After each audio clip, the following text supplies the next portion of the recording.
And we're back, you know what I mean? Hoop fans, another episode starting off the year 2026. We had to take a little break, and get the mind right. Matt, what's going on, bro? What's up, Kyle? Yo, Happy New Year's, Hoop fans.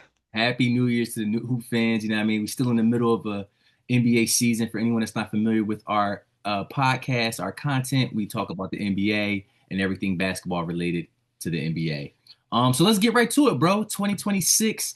And before we kind of get into the current events of the NBA, I wanted to have like a regular discussion. It's 2026. We are in a new era of NBA basketball for basketball, period. What is something that you, as a hoop fan, what is something that you miss about the NBA from yesteryear? And what I mean by yesteryear is like, let's say early 2000s, maybe the 2010s, the 1990s. What do you miss about the NBA from yesteryear? It's a great question, man. I think that there's two things with that. I think one might be a cliche. I kind of miss like intense rivalries, like super intense, whether it's East Coast, West Coast. I miss that a little bit. I feel like we're not getting as much as we used to have, back in the day. Even like 10 years ago, I feel like we had a little bit more to offer, like rivalry wise. But like, second, I think would be I miss the like oversaturation of the big man. Like for whatever reason, like the past couple years, I don't think it's just because like Embiid versus Jokic and all that. Like I've missed like the big man for some reason. So those Okay. would probably be two of my biggest misses of yesteryear. Let's talk about it. Let's dive into it. So the first one, so I know the second one was the big men. Your Yep. first one was the rivalries. Do you think so? I'm inferring from your answer that in today's NBA, the modern NBA, we just don't have as many rivalries, you think? Yeah, I mean, I don't know. I feel like stereotypical like Lakers versus Celtics doesn't exist anymore. Back then we had like Cavs versus Warriors. And that's, not a thing anymore really.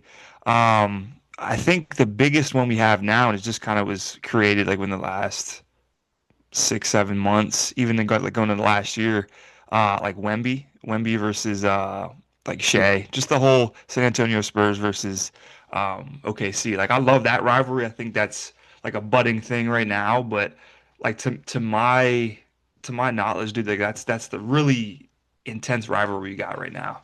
I think so. It's a few things when I think about it, right? I think you get rivalries from a few different circumstances. I feel like in back in the day, because the NBA always has these periods each decade, right, where there are dynasties. Hmm. So when you have a dynasty, obviously you have a team or organization that's winning pretty consistently, and then they're matched up with the team that is trying to either knock them off the throne or it's also a dynasty within themselves and they're competing against each other. So, for example, you talk about the 80s, you have the Celtics and the Lakers. That was an amazing rivalry because they were like the only two teams Hmm. winning. You brought up the Cavs and the Warriors. That was an amazing rivalry because for a certain point in the mid 2010s, they were the only two organizations winning championships. So it makes sense, right? I do think we're in the era of parity, right? And I do think that while we may not have an intense rivalry, I don't know if we'll ever have an intense rivalry this decade if it continues this way, like we did in the past. I do give the modern NBA some credit in the sense that I think we're about to have some smaller ones, right? When you think about if Tyrese Halliburton didn't go down, I think we would be seeing a pretty big Indiana Pacers, New York Knicks rivalry, right? Currently. You brought up OKC and the Spurs, that rivalry budding within the conference. Who else? I think those are the two that I can think of off the top of my head. Um, Maybe even I think you could throw Minnesota in there. I think we may try to they're trying to pit Anthony Edwards against Shea a little bit. It hasn't come to fruition because OKC has been a little bit better. Hmm. But I do think that we may start to see some more smaller rivalries, which I'm excited for. Do you think that guys, switching teams and going, different conferences and different directions with their career trajectory has a a factor in this? Because I was just thinking like if Luka maybe stayed in Dallas, like we would have maybe saw like a Dallas versus Boston rivalry. Just because they were in the finals, one year, and I felt like that had a lot of star power, a lot of makeup that could, really like a Luka versus Tatum, you know what I mean, type of deal. So what do you think about that? Do you think, guys switching teams kind of more frequently than in the past plays a role in that? I 1,000% agree Yeah. with that assessment. I think that's a great point, bro. It's hard to develop or sustain a rivalry when all the best players are kind of moving around, right? Yeah. So it's hard. And I think also it's hard for the casual fan today, hoop fan today, to necessarily be committed to a team because of this, right? Yeah. Fans are following the players. So if you have a superstar that throughout his career goes to three or four teams, a lot of casual fans are following that player, and they're not going to stay with the Indiana Pacers necessarily if Tyrese Halliburton isn't there. So I think that also Hmm. goes into why rivalries may not be as intense as well. I think that's a good point. I think that's a good point, bro. Your second one, let's talk about your second one, the big man. And when you were talking about it, when I was thinking about it, bro, I think at least from our era when we grew up, right, and when we were kids and teenagers, the early 2000s, mid 2000s, even maybe the mid to early to mid 2010s, the big Hmm. man. I think we've talked about this in previous episodes where the power forward, particularly in the 2000s, was insane, right? And the power forward was a big man. You get what I'm saying? And I think because in Right. modern basketball, they have kind of replaced the power forward with another small forward, basically. We don't see the big Hmm. man how we used to. Yeah. I Yeah, man. think the big. Go ahead, I'm sorry. I love like your point, like with the power forwards. Like back then, a power forward in the early to mid 2000s is a center now, right? Like I just like growing up on that and seeing the touch and the fluidity and like the movement of a forward of a power forward and like I just love that, dude. Like I love the stretch, like a Dirk, Kevin Garnett, like Chris Webber, Tim Duncan. Like I loved that position. Also loved the centers back then. Like I think just watching Jokic, watching Embiid, a little bit of Wemby now, guys like that kind of are bringing it back, but they're modernizing that position. Like it makes me miss that a little bit. So I don't know. That's just something that what we probably might not get back, just like given the evolution, but I don't know. we'll I don't see. know I if we can mean, get it back. I don't know. I don't know if we'll get it back because, and I'm with you because I'm gonna be honest with you, bro.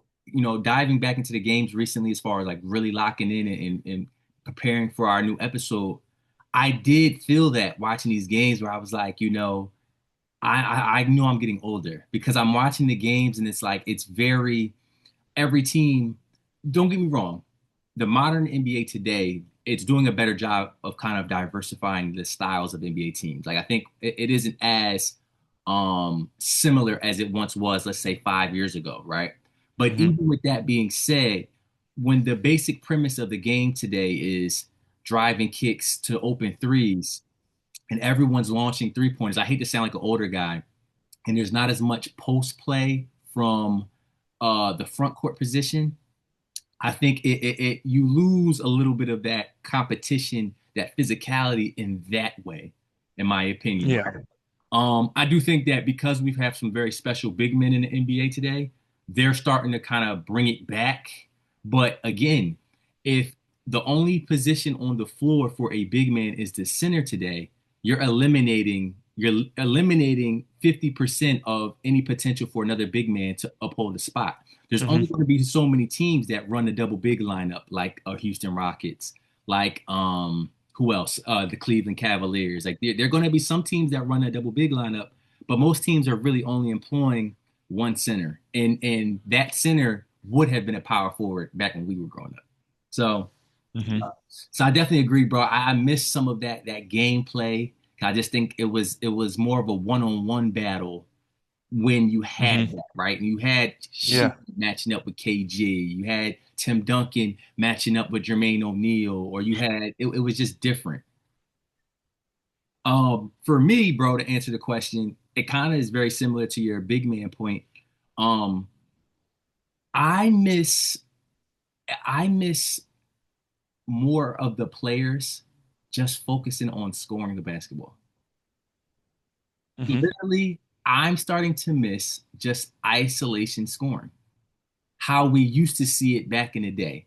And what I mean by that is this: KD, the Houston Rockets recently they played a game against the Brooklyn Nets, and Cam Thomas, we all know he's an infamous shot chucker. And Cam Thomas played about 20 minutes. He's coming back on a minutes restriction from an injury. He had like I think he had like 30 points or like uh, high 20 point game in only like 20 something minutes, right? And they asked KD about Cam Thomas as they were former teammates. And KD basically was saying, to paraphrase, in today's NBA, scorers are now underappreciated. Like everyone in the NBA, the media, coaches, they really emphasize defenders, connectors, and playmakers. So the scorers are now a little bit underappreciated, and don't get the proper love that they should. Paraphrasing. And Hmm. I agree, bro. Like I want to watch. Like sometimes I do get tired of watching our superstars make the right play. It sounds nuts. Yeah, I get it. No, I mean, I feel like in the case of Cam Thomas, like I don't think scores are undervalued, but I think that the way Cam Thomas scores and plays the game, it's a little unorthodox at times, and his scoring prowess is he's a talented scorer. I mean, he averaged 25 a game last year, I believe. There's no question about that. I think the way he plays sometimes is a little like less desirable versus a guy like I mean, you think of a point guard, shooting guard who can score the heck out of the ball, like Steph, Dame when Dame's healthy, Tyrese Maxey, like guys like that. Just watching them score versus the way Cam Thomas scores, it's like there is a difference from the eye test. Numbers and statistics and analytics, are another thing, but just the eye test, I mean, I don't know. I think that he's a heck of a talent. He's obviously entertaining, but in terms of he fits that mold though. He's gonna make the isolation basket. Like he's not gonna pass it, right? So like if that's what we're wanting back, then I think he fits the script for that. But like in terms of like good basketball, would you say he's playing basketball the right way? No, but this is my point, bro. Because I want to be clear. Because you're 100% right. Cam Thomas doesn't fit the scoring mold today, right? Right. But Cam Thomas would fit right in He would. with the stars from back in the early 2000s. They weren't our superstars back then when we were growing up. They weren't necessarily carrying, especially the shooting guards or even Hmm. like the small forwards, the scoring small forwards. They Yeah. didn't care about distributing the basketball. Or efficiency, I feel like. Yeah, efficiency wasn't really a thing back then. So you were going to have Kobe Bryant, Right. Tracy McGrady, Paul Pierce shooting over two or three people. That was going to happen from Hmm. the mid range. And at times, I do find myself watching the game like, all right, dog, I get it. You're a 6'8" forward. If they double team, you're going to make the right pass. Hmm. And if they don't double team, then you'll look to score. Like, I'm like, sometimes I want to see you pull up over two people. I want to see you get the basketball and I like agree. Bryant did, and you're just going to shoot it no matter what. No, I agree, I dude. miss that. I do. I mean, yeah, I do too. That's a very niche, I feel like, part of the game to miss too. It is. I agree. I agree. But you know what's crazy, bro? What's reminded me of it is, I'm a Laker fan, right? So I'm racking my brain. They've been struggling. They did win last night against Memphis as of this recording. Um, they've been struggling recently, but I've been really fascinated watching LeBron James. So the reason, and I want to say he had 30 points last night or close to 30 points last night. He But I did, yeah. watched the game, right? And there were so many instances where I'm like, LeBron, and this has always been his game, but even more so now that he's aged. I'm watching him. I'm like, I'm just tired of LeBron trying to dissect the game. Bro, get the basketball, rip right, rip left, and just go to the rim. Like what I'm seeing with 41-year-old LeBron James is he's catching the basketball in the post and he's like trying to like be on his Magic Johnson. And I'm like, it is not the time for that. We need you to score the ball. Like, bro, I don't care about you making this swing pass to Gabe Vincent or Jared Vanderbilt. Get the basketball, reverse pivot. Either you shoot or you go right or left to the basket. Like, I just want to see it more. Like, it's just simple. You get me? And I say all that, and he had 30 and they won. Like Yeah. I'm just tired, like all the superstars today, because it's been pushed for you to be a playmaker, playmaker, playmaker. I'm just tired sometimes of watching these guys look for options. No, go shoot the contested midi. I just want to see that. Go shoot the contested midi for me. Well, you know who's exactly doing what you want is Kawhi. Exactly. Exactly. Do you think it comes from a standpoint like with LeBron, we always knew he could score, right? But like sometimes from a scoring skill set, like they always kind of put him, they never really mentioned him as like, I mean, he's the all-time leading scorer, which is crazy to say, but like when you measure his game up to like a Kawhi Leonard, just from a comparative standpoint, because we just brought him up, like he doesn't score like Kawhi. His game is way different, but I think he obviously could go get a bucket whenever he wants, but it's just that scoring whenever like I'm gonna just take your head off with scoring. I just feel like has never really been LeBron's game, even though he averages 27 points per So, game as a career. so to me, bro, it's very nuanced, right? Yeah. Because I have on our outline here who is to blame for the current offensive mindset of our stars, right? And I feel like your question is in line with that, right? Because I think LeBron James has played a huge role in why our superstars operate the way they do, or why teams want superstars to play the way they do, basically making the correct play every time versus looking for their own offense. I think LeBron James is a huge part of why the game is played the way it is. I also think the European brand of basketball is another reason why basketball is played the way it is. I say all this to say this. Even when LeBron was younger, like with LeBron, I feel like he's extra doing this because he's 41, Hmm. right? His game has not been like a Kobe or Kawhi per se, but when he was younger, he still had times where he would just force his own offense. You get what I'm saying? Like he would take his middies, he would, get Hmm. to the basket, he would look for his own offense and kind of be an isolation scorer. For example, that playoff game against the Detroit Pistons where he scored the last 25. You watch Hmm. that game, that was very mid 2000 superstars as far as how they Hmm. played. Um, so I say all this to say that LeBron's doing it, I think, a huge reason right now just because it's old. But I think overall, outside of Shea, Ant, and Kawhi, who else really plays that heliocentric, that type of isolation basketball anymore? Can you name any stars that You are? say Luca? I went Palooka in that. How about Maxi? I, Or not yet? I I can't really wouldn't tell yet. I wouldn't put Maxi in there because I guess the style of play I'm thinking of is like heavy mid range. What about Book? Book is in that. I think they've modernized Book's game a little bit, but I think Book is in that. But again, bro, think about who we're talking about. Book is 11 seasons in. Hmm. Kawhi is 15 seasons in. Right.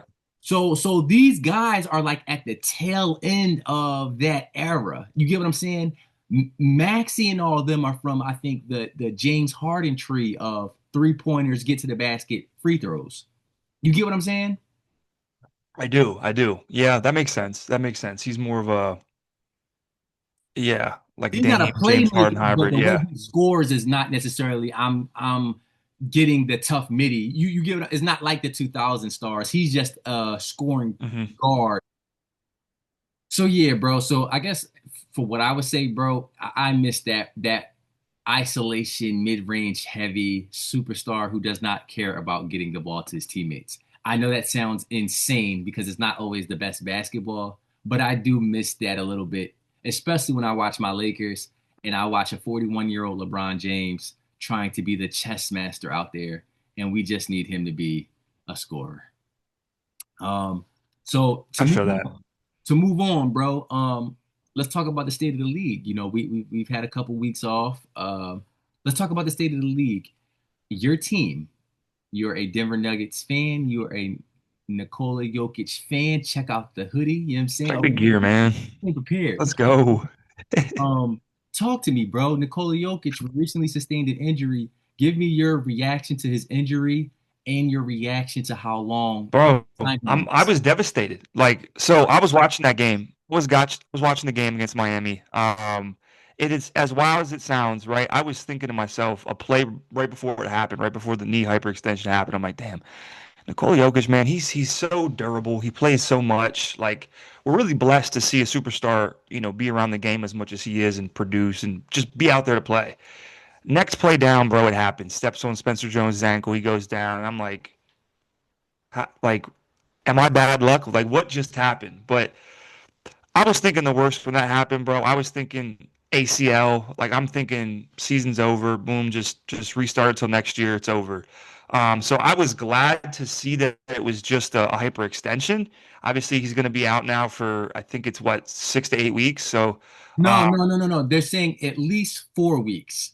Uh, oh, at least okay, 4 weeks from what I'm reading on ESPN. It could potentially because he hyperextended his left knee. yeah, It could potentially probably go to another okay. 6 to 8 weeks, Month and a half, a month month and a and a couple half. weeks maybe. I, I mean, honestly, bro, like I watched the game last night. They played against the Cavaliers. They're it's going to be very difficult for them with the injuries that they do have, aside from Jokic, to be able to sustain where they're at right now in the standings. I think currently they're at fourth. Um, so I mean, they might plummet. They might go down to a play-in spot. I don't know. It just depends. But um, injuries, bro. Like I think this brings the conversation of just like how plagued we are in the NBA with not just like regular players, but like our legitimate like MVP candidates are missing significant games, and it's dude, it's very scary. Like the volume of injuries happening now. I agree, bro. I absolutely agree. I think it's tough for a number of reasons. Number one, let's talk about the Denver Nuggets. Like you said, they're down four starters. The only Yeah. player they have available to them currently is Jamal Murray, and because Aaron Gordon has been out for a significant period of time. Um, who else? Who else? Aaron Christian Gordon, Braun, Christian Brown has been out for a little yeah, bit, as well as what's my man? Cam Cam Johnson, Johnson. So they're going to have to keep themselves afloat, and it's going to be tough. yeah, This is where, and I believe you said Valanciunas just got hurt. yeah, calf strain, That's going to be I think, obviously the right Joker calf strain, injury, dude. Joker injury, that's going to be a tough one because he was the guy that would fill in for Jokic and kind of help at Yeah, the position. So that's rough. What I will say, bro, his injury opened up a lot of conversation about the NBA's 65 game rule. And I thought it was very, very ironic because a main talking point for a lot of the internet and hoop fans on Twitter was when this rule affected Embiid, nobody cared. When now this rule has the potential to eliminate Jokic from the MVP conversation, from any All NBA awards, things of that sort. Now this may be a thing where the NBA has to look at it because it's Joker. Uh, Talk to me, bro. How do you feel about that 65 game rule, and do you think that double standard exists? I think the double standard definitely exists, and it's definitely it's a narrative that people are trying to paint now, and it's definitely a conversation. But I'm obviously a huge Nikola Jokic fan. I want him to win the MVP. He's been the leader of the past 4 or 5 straw MVP by the NBA that put out every Friday. So he's been a finalist for that number one. Um, but I have to hold the same opinion and standpoint I have on the 65 game rule, whether it's Embiid or Jokic. So like if he doesn't fit the criteria, he doesn't play 65 games, then he's not the MVP. He can't be the MVP.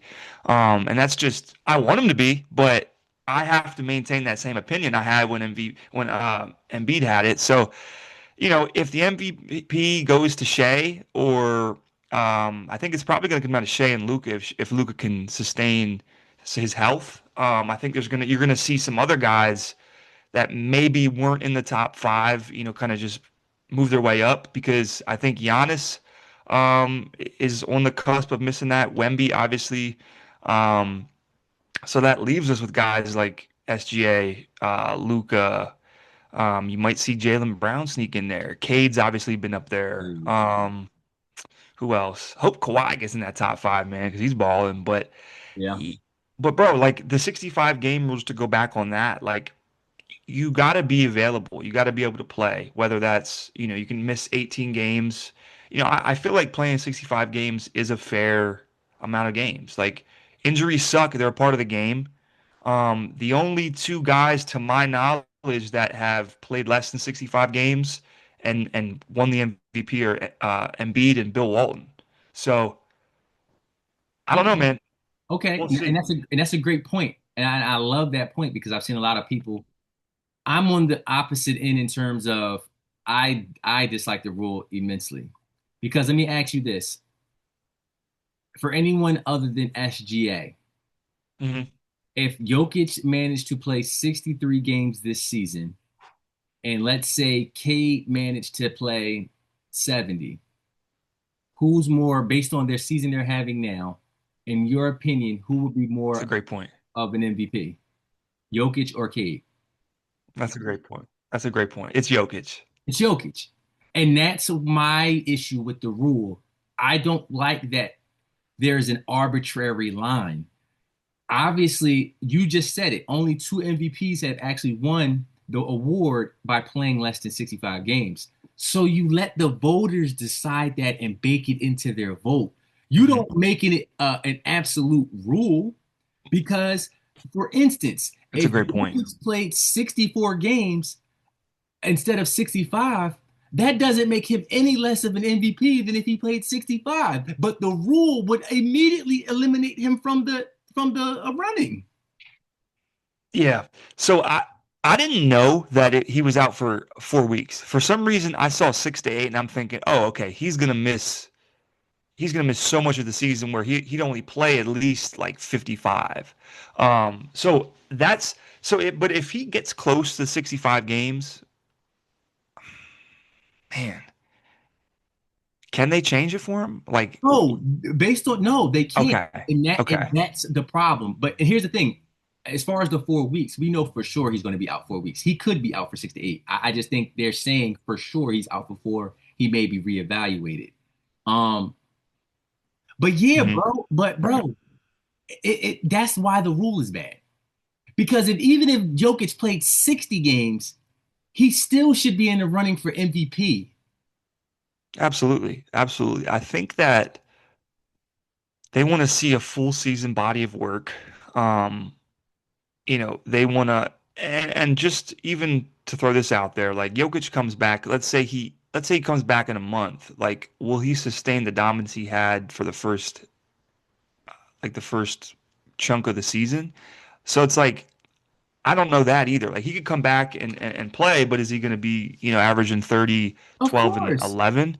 Or is it Anything going to can happen, be, bro. Anything can happen, bro. I'm just saying that the fact that no matter what happens, if he doesn't get to 65, he has no shot to win it. I think that's a crime. And it's not just yeah, to me, it's not just Jokic related. It's yeah, anyone. It's if SGA, because here's the thing, bro.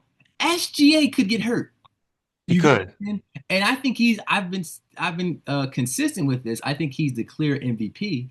If SGA got hurt and only ended up playing It's like, it's 64, 63 games, it's like, yeah, bro, that arbitrary line you have to it's like a consultation. exactly, bro. Yeah, it's like consultation MVP is Cade Cunningham, and then it's like Yeah, and here's the he's thing. not. We've Yeah, only we've only talked about the MVP award right now. We're not even talking about how this applies to all NBA, right? And from a historical standpoint, all NBA, I agree with guys like Bill Simmons. All NBA should tell people in the future, it should be a historical record of the best players in the NBA, right? That season. If all of these guys, Wemby, Jokic, um, um, whoever else don't make 65 games, and our all NBA first team are guys that were really second and third team guys, that messes with history. You get what I'm saying? And You're I, right. I Yeah. just Yeah. think that to be honest with you, I think the NBA is getting rid of this rule after this season if they have the ability. Yeah. I mean, I would love it. I don't like the rule. I have to be I can't be a hypocrite, you know what I mean? So I got to be consistent with how I felt. Yeah, I just Um, don't think you have to be. I think we can still believe you have to play 65-ish games, mhm. but not make it an absolute rule and allow the voters to account for that in their vote, which they had already been doing in the past. Only two people won without having Mhm. played 65. That's true. You That's get what true. I'm That's saying? true. So Yeah, yeah. you just don't have to make it an absolute rule to where it rules out anyone that plays 64, 63, 62. That's I see foolish. it. Yeah, yeah.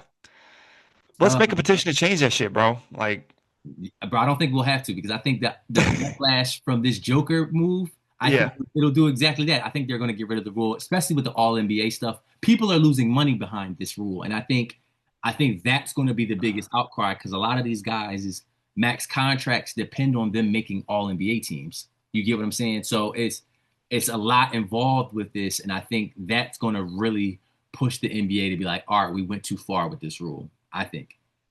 yeah, So yeah, bro, I think ultimately, like I said, we're going to be looking at a situation where they're definitely going to reverse that rule. I just don't think it's needed and it's not really helpful because guys are just going to get injured. Like it's a long season, guys are going to miss games, and when you have an arbitrary line like that, you run the risk of uh, hurting someone's case for an award when it just isn't necessary. But to move on, bro, that's just one storyline, right?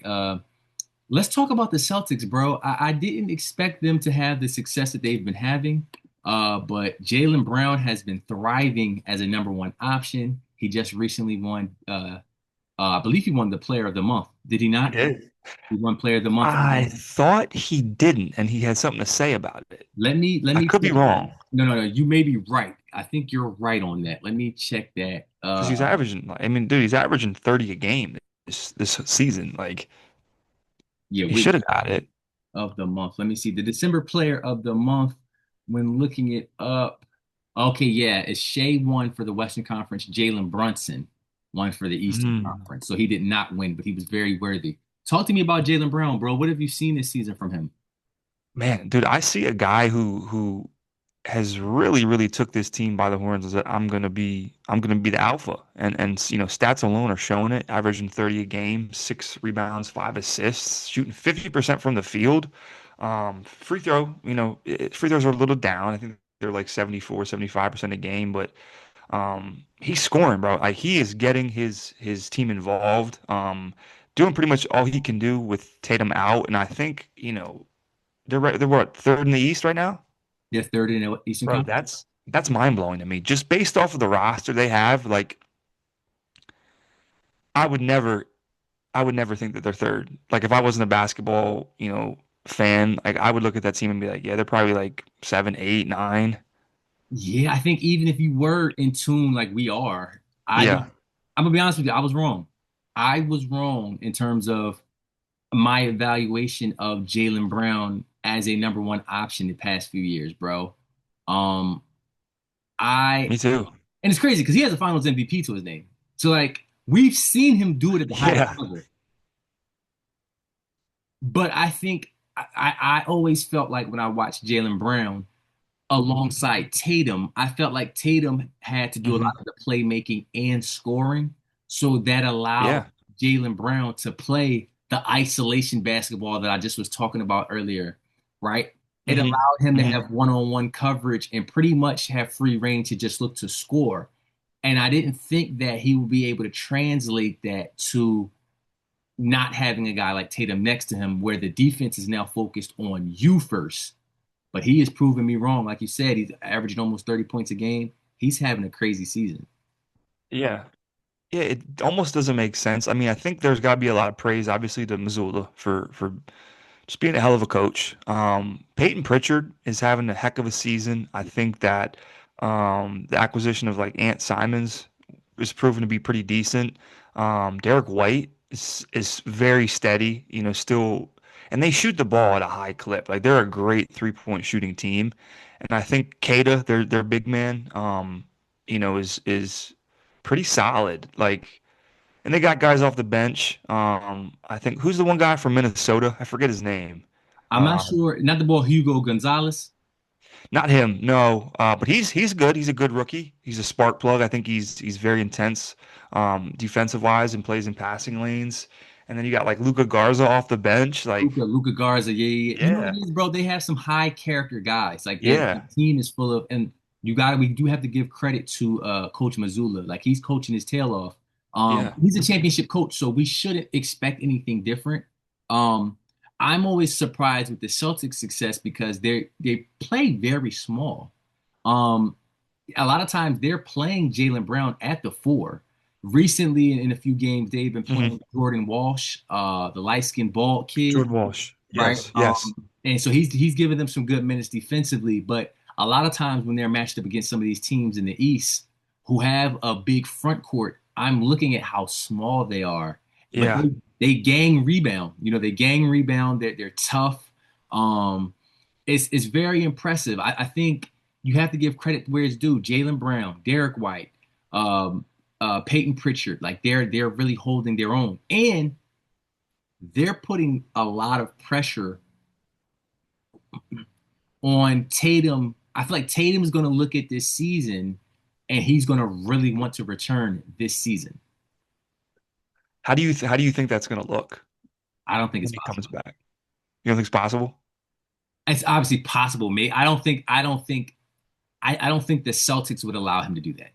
Yeah, and I just think it would mess up what they have going on right now because they've built something based off of saying like, all right, we don't have Tatum, so we have to figure out, everybody's role to step up a little bit more. So when he comes back, it's kind of like it's just messing with their flow a little bit. And I think that I don't know, man.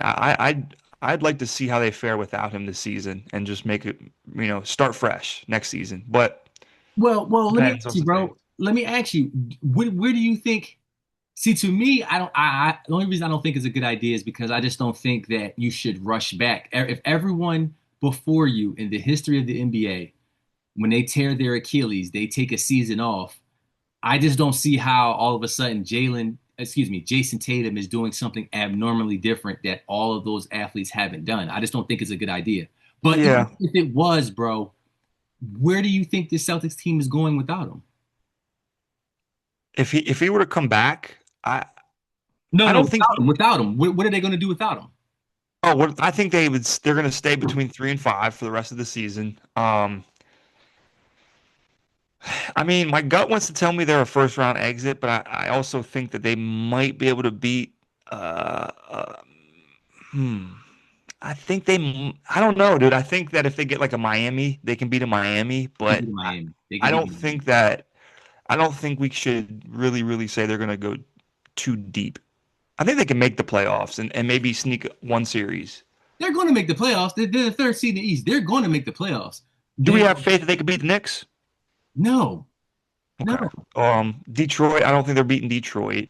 Um, I think they could give Detroit because I still think Detroit is unproven, right? Like they're having an amazing season, but they're unproven in the playoffs and they're younger as far as experience wise in terms of their playoff experience. I think they could beat a Detroit. how I about Cleveland? I don't think I think because Cleveland is not a killer, they don't have a killer mentality. They don't. They could make it a They do series. not. I don't think they would allow the Celtics to beat them. That would be insane. But if they mess around and let's say they drop to four and they catch the 76ers, I think that's like they have some opportunity to where they could That'd be a be, good series. it'd be a good series. So I shouted to say, I think they're a second round exit at best. So if if the risk of Jason Tatum re-injuring himself was not present, I say why not? Right? Like why not bring him back and see what happens, add some I talent. mean, it cut in and out, dude. Again, I missed No, that last part. I'm not saying nothing. Yeah, you good. Okay. Okay. You good. What do you say? Go ahead, bro. You good. Oh no, that's it. I just didn't. I didn't have anything to say.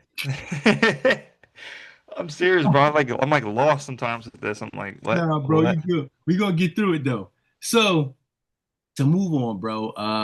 I think that's good as far as the state of the NBA. Obviously, we have things going on with Giannis Antetokounmpo and his trade prospects in the last few weeks, but the Golden State Warriors are a 500 team. It seems for like another season. So there's obviously the OKC Thunder. They've dropped 3 games to the Spurs this season. That's pretty big. We spoke on that. So I wanted to just, let's have an evergreen topic, right? I keep seeing this. It was really prevalent maybe a few weeks ago, and I just think it's come to a head. Kobe Bryant versus Tim Duncan in the all-time discussions. I just think Oh we're my. I think we've been seeing that a lot recently for whatever reason. Um, Hmm. so let's talk about it. God rest his soul, Kobe Bryant. Shout out to Tim Duncan. In a vacuum, bro, who is a better basketball player just in a vacuum? Kobe Bryant. Why?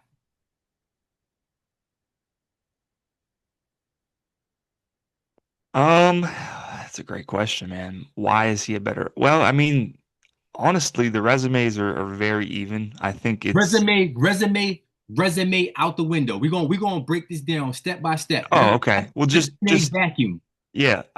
My test. I think that he is better at the game of basketball than Tim Duncan, I which might be crazy to say, but like, um, I just think from a skill set, um, from a off the court, readiness and preparedness, and you speak about a guy who was going to be an alpha on any team and not defer to really anybody, even a Shaquille O'Neal, despite what people say. Like, I just feel like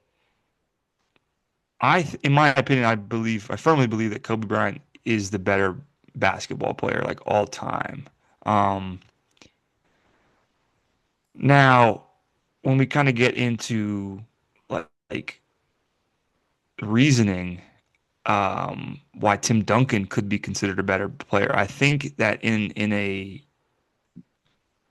the power forward position, like Tim Duncan is undoubtedly the greatest power forward of all time, and I think that while I don't think I'm not saying he's miles ahead from the second best, but he's far ahead of the second best, whoever that is in your anybody's opinion. And I think with Kobe Bryant, it's like, okay, he's obviously behind Michael Jordan. Like he's not better than Michael Jordan. So like I think when you factor where they're at in their respective positions, it gets a little it's just difficult, dude. It's It's just difficult. I think so. So to answer the first one, in the vacuum for me, I agree with you. Kobe Bryant's a better basketball player in the vacuum. I think just as far as skill sets and abilities are concerned, Kobe yeah. Bryant was a better basketball player in a vacuum than Tim Duncan. I absolutely agree with that. More higher skilled, um, and just did more with his ability just as an individual than Tim Yeah. Duncan, right? Now, you brought up a lot of other things in terms of, so, okay, because I think this kind of Fuck, it's goes to what going you in were and out talking about. again. Can you hear me now? That's good, yeah. So, if you had to pick, you have one pick in the draft to lead your franchise for the next 15 years, who were you selecting, Tim or Kobe Bryant? Are they both rookies? Like coming out of their are like do we know what they're giving us? That's where it's tough. Okay. Let's say they're both 20 years old.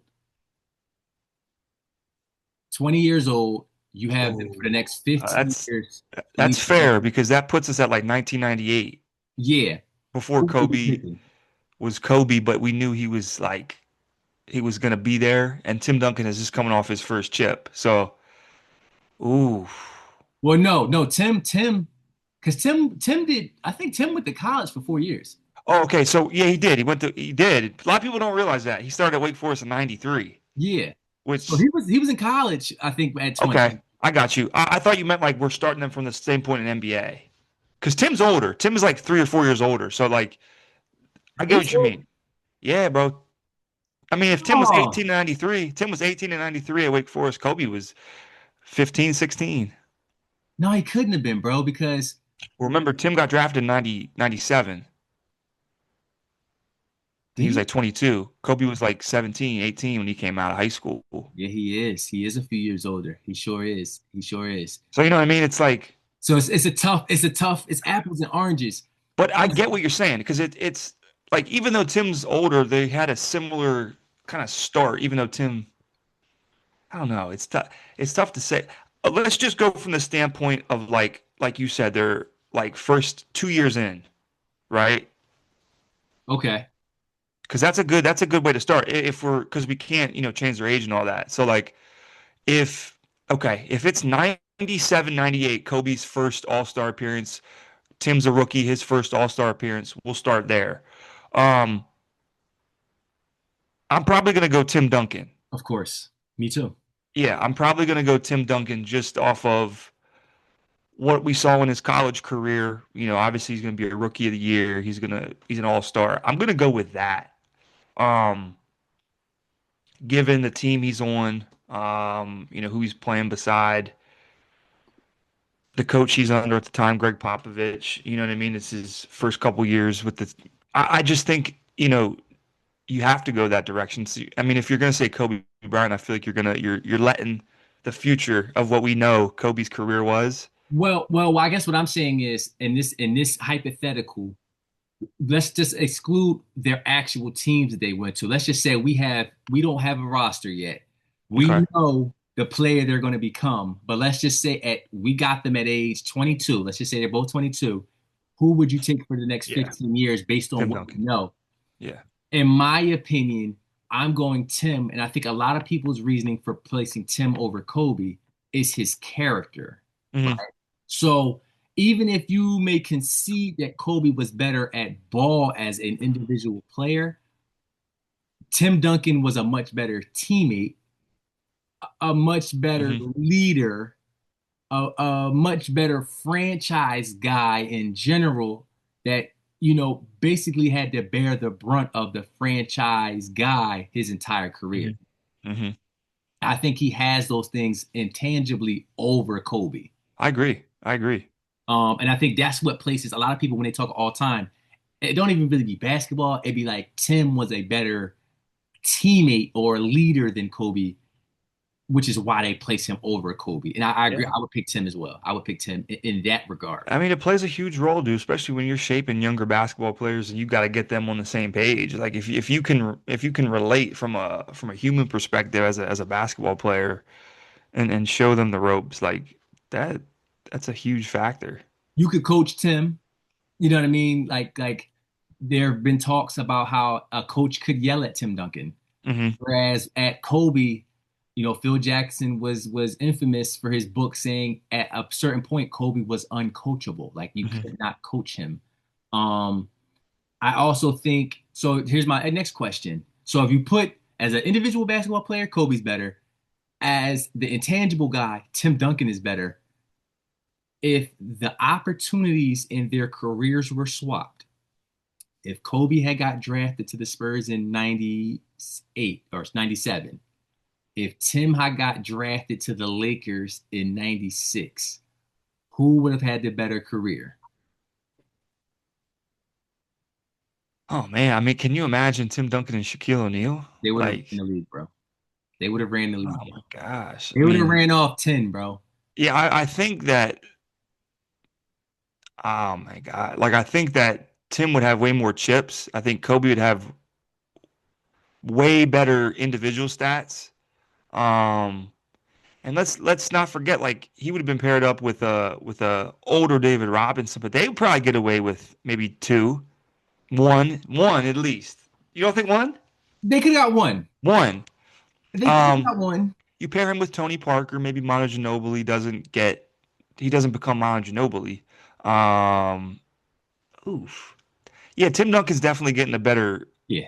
Yeah, They would have, him and Shaquille O'Neal, they would have ran the league literally, yeah. they would have ran the league for like the next 10, however many 10, years. 12 years. With Phil Jackson, Dumb it dude. would have been over, bro. So So, I mean, I know it's hard to compare those two. Yeah, that would In have been my nutty, dude. opinion, even with all that being said, I do place Kobe Bryant a slot higher than Tim Duncan all time because I do think that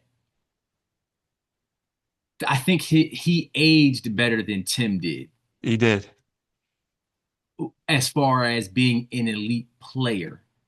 Tim kept winning chips at the end of his career, but he also accepted like a more of a role player type of role versus Kobe, who was the number one guy the entire last part of his career. You get what I'm Yeah. saying? So Tim accepted a lesser Yeah, those role. last two chips, like '07 when he beat Braun and then when he beat Braun again in Miami. Like you're right. Like I think Tony Parker was the Finals MVP in '07 and then it was Kawhi. So like I think Manu has you're one. right, those last two chips that he won.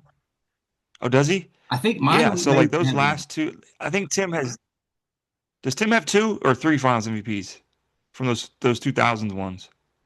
Tim has He has one in '99. he has the 2003 one. Tim might have two. Yep.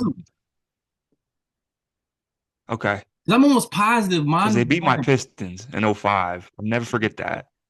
And I don't think Tim won that one. If I'm not mistaken, I think Manu might have won that. Let me check that. I think In '05. yeah, I think Manu might have won the '05 one. Because Manu balled in that series, especially game 6 and 7.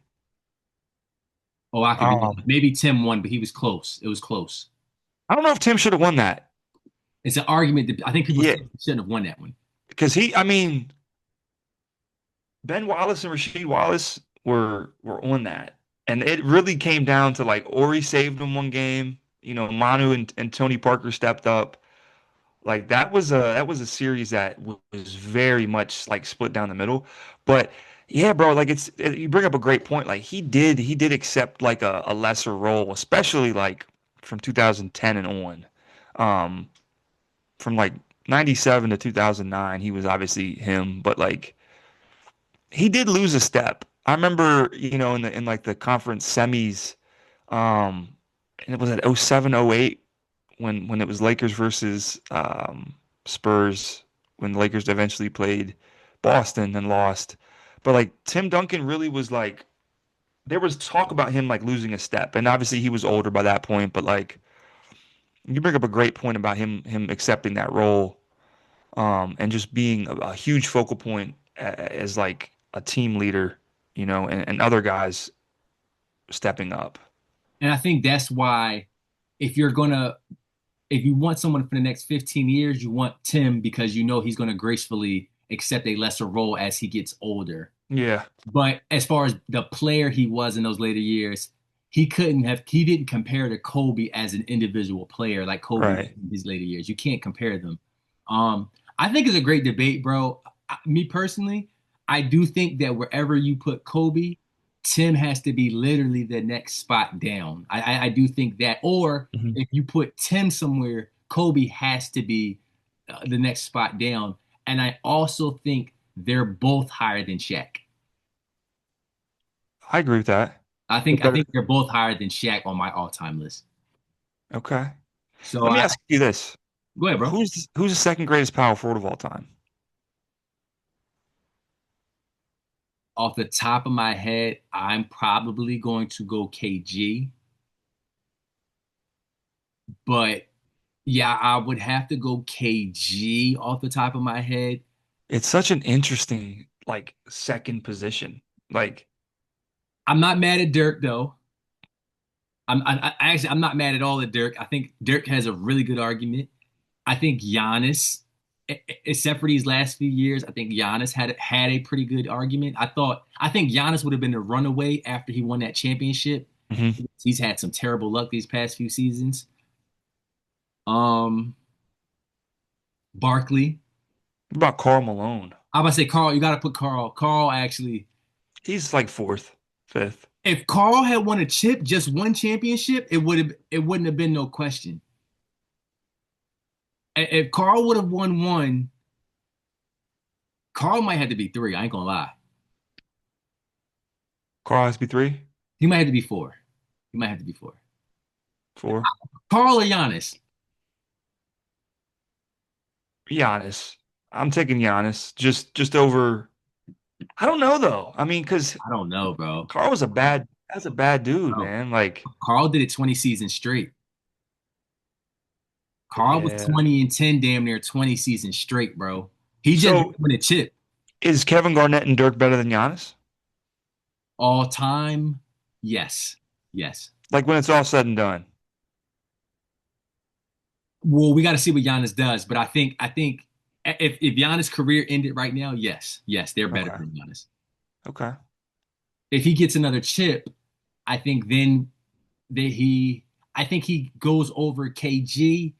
I think Dirk still maybe has, you can still argue Dirk a little bit, which is crazy. So I may think that Dirk is the second best power forward. It's weird. It's a tough Okay. one, bro. It's a tough one, but that's From a a good skill. conversation, bro. That's a good conversation. I think we had a great episode. We had some technical difficulties, but it's Oh man, bro. we made it. We made it, bro. You mean we about to be real consistent the rest of the year? This is Hoop Fans. I'm K Rose, It's your boy Matt signing off, guys. and we out, Brody.